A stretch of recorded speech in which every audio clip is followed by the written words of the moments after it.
have the other guys come up to you and asked, like, what's it like being in a playoff game? Have they come to you for any advice and whatnot? Not necessarily, but I mean, I did tell them that it was different, that the energy is different in this game, just in passing, not a big, hoopla crowd or anything. Just as I'm talking to them as the days are going on, just letting them know that the energy and the mode in the playoffs is different, and to just understand that, going into the game, and not be surprised by it once you're on the field. Victor, what's your reaction? Back in 2011, talk about how special that game was. You were going through a lot. You were expecting your first child, Kennedy, at that point. You reflect back now on how far you've come, and considering that it's probably her birthday around this point, if I'm not mistaken. Yeah, I mean, her birthday's on Monday. She'll be 5. Obviously, then she was, wasn't even born yet. So that in itself shows me how much time flies and how much, things change over a period of time. And my mode then was just trying to figure it out, trying to get through it, trying to understand what the playoffs with the Giants is all about.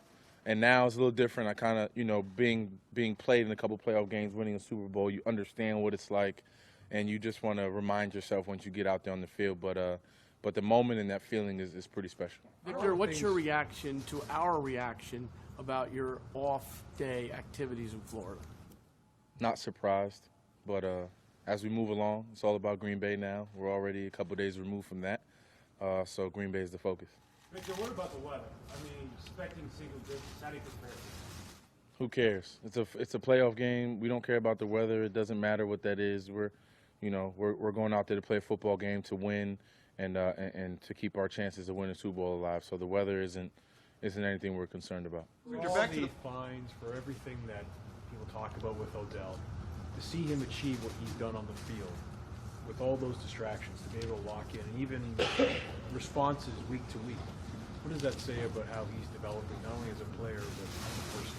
It says a lot. It says, I mean, we're literally seeing this kid grow in front of our eyes, and for me as a teammate and, being his brother is something that's been fun to watch. It's been fun to see him just, hold it down, understand what's being asked of him, and continue to produce week in and week out. And it's something that, I've helped him with, whether it's just saying words to him or talking to him about, what's expected of him or how I view him in different regards. But it's something that it's been really fun to watch, and it's only going to get better from here. Has he asked you this week? Has he asked you anything in particular? Nothing I can share with you guys. Victor, on a related note, he mentioned Odell, learning from you. You also have 2 rookies who are really contributing to the offense, and Paul Perkins and Sterling Shepard. What have you taught them, and how proud does it make you to see them succeed in the field now? Shepard's got 6 touchdown passes this year. Perkins just had his first 100-yard game. How does that make you feel? It makes me feel great. Obviously, for Perkins, who's a guy that's fought tooth and nail week in and week out to a chance to play, and he's done his due diligence, doing the scout team work, all the things that you ask out of a guy to pay his dues to get on that field. And Sterling has just been phenomenal. I mean, the guy just understands how to play football and is getting better week to week. And he has a bunch of questions as well. He's like a sponge. He just wants to ask and learn and learn. And I'm the same way. I learn from those guys, whether it be visually seeing what they're doing on the field, taking little things from them, and I'm sure it's vice versa. So, I mean, obviously both of those guys we're going to need to make a stretch and make a run here in these playoffs. So I'm excited to have those guys playing at a high level. Have you given any thought into if this is your last game with the Giants? Is that on your mind at all? Nope, not at all. Victor, when you look at the Packers secondary, which is pretty beat up, what do you see on film? We just see, obviously, due to some injuries, some guys that aren't playing their natural positions and some guys that are, just trying to figure it out and get through games and get through, in a sound way to get through their defense and make plays and make things happen. So obviously we see that, and as an offense, we want to do some things to combat that and make sure that we are prepared for whatever they throw at us and whatever guys covering us, that we're able to win our one-on-one battle. Can you guys take advantage of those guys playing out of their position? I mean, of course, anytime that the guys are playing a position that they're not necessarily used to, is definitely an area that you want to look for and look at to try and get a leg up on the opponent. So, but those guys get paid to play too. So we understand that, and we just want to be able to pick our spots and be successful. If you look at the film, Victor, what's the biggest difference that you can tell in the Packers defense from when you faced off with them in September to this week?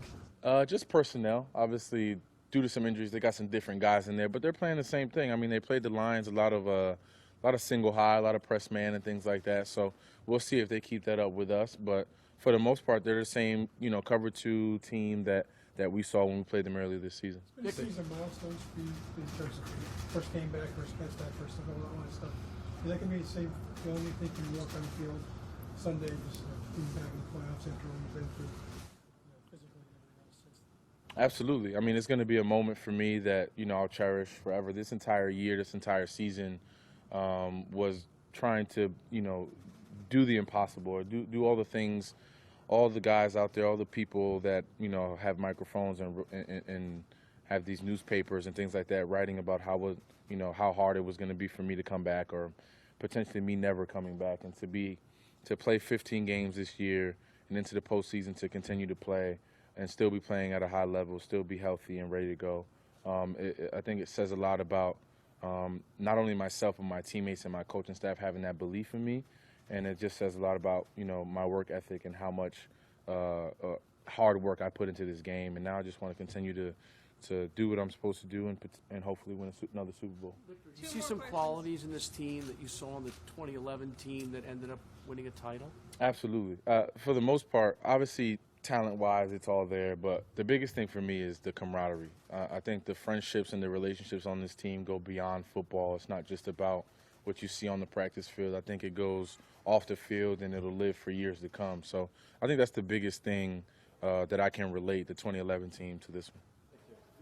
There was a report that on Monday there were drugs on this boat that you guys were on. Would you like to set the record straight about that this was clean fun? I mean, it's just, it came up in a video that there was Adderall on the boat, and there's a report that it was being offered to Sterling. I mean, could you set the record straight for us? What happened? I'm just here to talk about the Green Bay Packers and the matchup that we got coming up this week on Sunday afternoon. And that's the only thing I'm worried about.